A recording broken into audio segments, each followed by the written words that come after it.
mungkin untuk bulan ini atau saat ini masih belum menghasilkan. Tetapi kalau kita terus berkonsisten dan membuat video-video atau konten-konten yang menarik dan banyak ditonton oleh orang, boleh jadi sebulan atau setahun berikutnya kita akan mendapatkan penghasilan.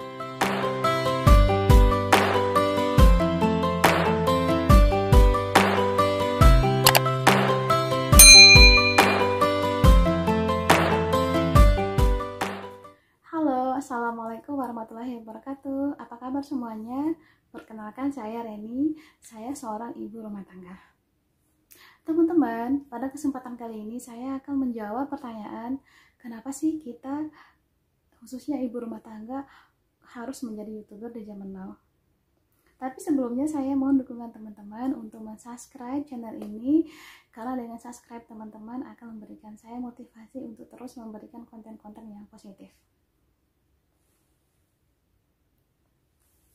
Oke, teman-teman, kita perlu ketahui lebih awal bahwa saat ini apapun yang ditayangkan di televisi sudah bisa kita akses kembali di YouTube. Nah, dengan fakta demikian, tidak menutup kemungkinan beberapa tahun kemudian YouTube menggeser fungsi televisi itu sendiri.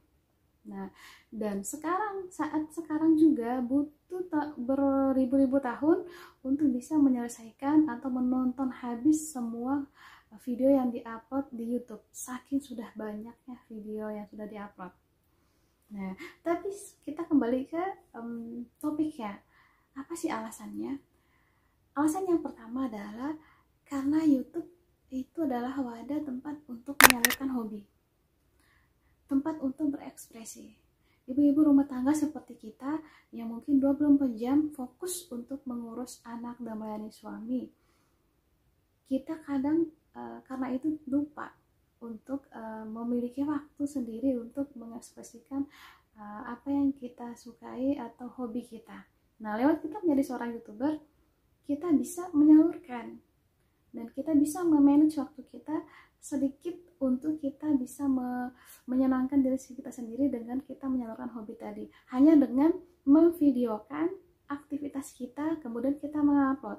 Nah, ekspresi apa contohnya? Misalnya kita punya hobi memasak, kita bisa membuat konten memasak kemudian kita mengupload di YouTube, atau mungkin kita bisa membuat konten berbagi ilmu tentang mengasuh anak.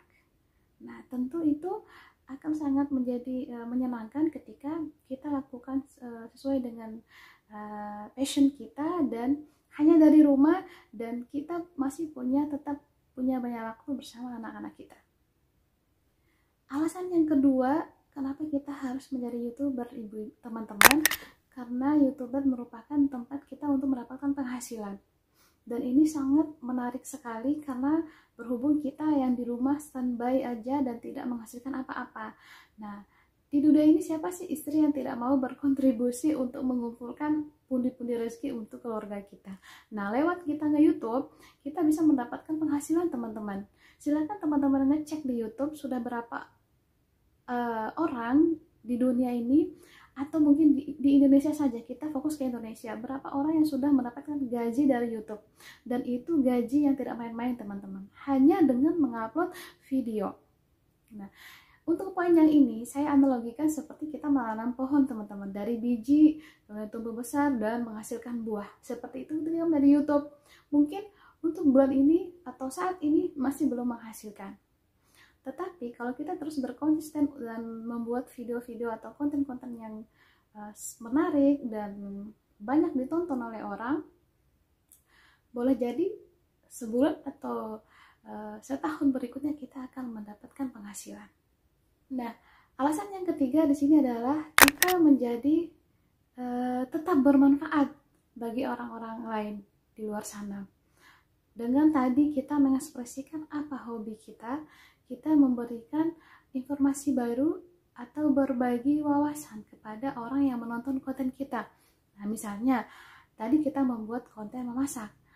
Orang di luar sana mungkin ada yang masih dalam tahap belajar memasak. Nah, dengan menonton YouTube kita orang tersebut bisa masak, bisa mendapatkan inspirasi memasak.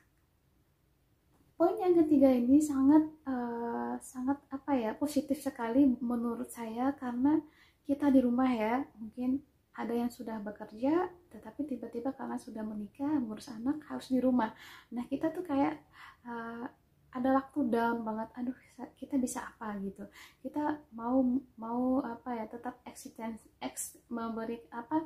tetap bereksistensi gitu untuk orang-orang banyak. Nah lewat YouTube, lewat mengupload video-video positif, kita tetap bisa bermanfaat untuk orang lain. Oke, kemudian alasan yang keempat adalah bahwa YouTube itu menjanjikan ketenaran.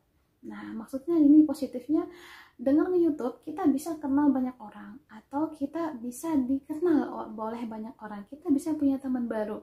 Nah, ini sangat luar biasa yang saya rasakan, itu banyak orang-orang misalnya yang berkomentar di YouTube kita.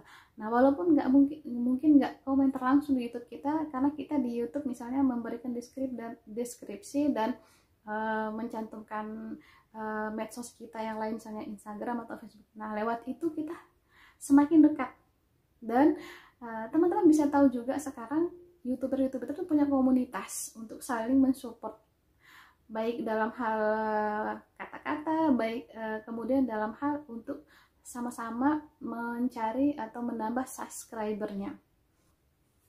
Nah, mungkin itu saja alasan singkat yang bisa saya sampaikan pada teman-teman kenapa kita ibu rumah tangga harus menjadi YouTuber. Nah, semoga setelah menonton YouTube ini, konten saya ini, teman-teman tuh bisa memutuskan kira-kira ketika menjadi YouTube, mau menjadi YouTuber yang seperti apa, mau jadi konten apa. Nah, dan jangan sampai terlambat, langsung action, karena waktu tidak akan datang kembali. Terima kasih teman-teman, jangan lupa untuk subscribe YouTube saya. Sampai ketemu lagi di pembahasan berikutnya. Assalamualaikum warahmatullahi wabarakatuh.